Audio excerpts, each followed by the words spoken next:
best forward options.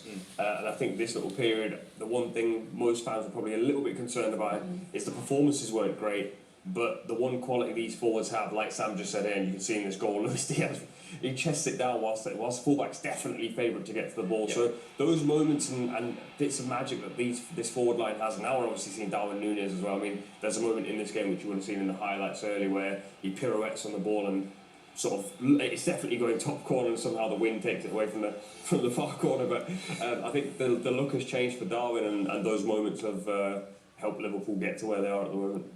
And a lovely blend of youth and experience. But speaking of youth, it was a really proud night, wasn't it, for Klopp, with a number of his youngsters impressing as well. Now, this is what he had to say. I don't know exactly how it looks in Jorel, but he looks pretty calm around with all these kind of things. So it's not that we mentioned like during the week like 5-6 times that. By the way, it's semi-final. Don't forget it. If we lose, we are not to in Wembley. We try to help the boys at least with a bit of the experience we had. All those. Conor Bradley, don't think he played in a semi-final, to be honest. Bobby Clark, fifth and on youth level. So these boys are essential for what we do in the moment, and it's really nice for them. You can see how they grow every day. There were some very impressive performances, weren't there, James? Yeah, and in particular from the young players as well. And there are plenty of them. Harvey Elliott, Gerald Quansah and Conor Bradley all started, all those players, just 20 years of age. Then off the bench, there was another appearance for Bobby Clark, the son of former Newcastle midfielder Lee Clark. He's only 18. Also waiting in the wings, there were 3 other youth options for Ian Klopp to call upon. James McConnell, he's just signed a new contract, a long-term deal with the club. He made his competitive debut in October in the Europa League. Owen Beck, practically an old man at the age of 21, spent the first half of the season at Dundee, came off the bench late on against Bournemouth on Sunday. And finally, Trey Neone, just 16 years of age. He spent 10 years at Leicester's academy and signed last September. Really high hopes for the attacking midfielder. So the future certainly looks to be bright for Liverpool both this season and for the next 10-15 years, it looks like. Oh, it does. I'm sitting here feeling like I'm about 100 years old.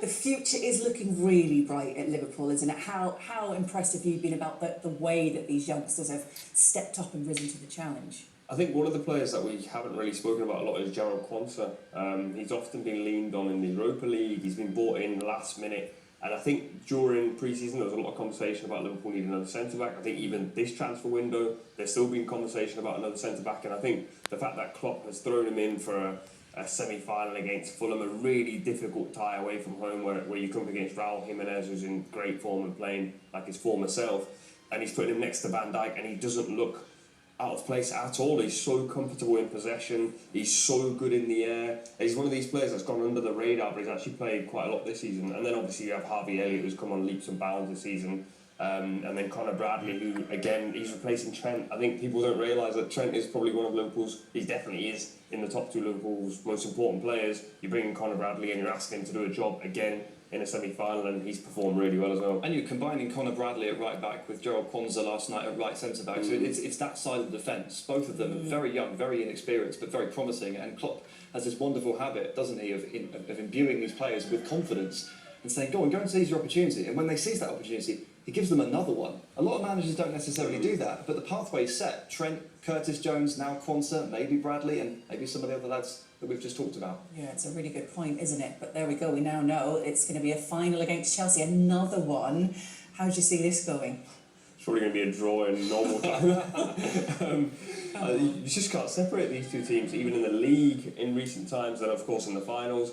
I saw a lot of Chelsea fans posting clips of the penalties last time round and how that one played out. So I honestly, I don't want to sit here and say Liverpool are favourites, but I'm tempted to say that. I'll say it then. Liverpool are currently favourites. Thank you, Sam.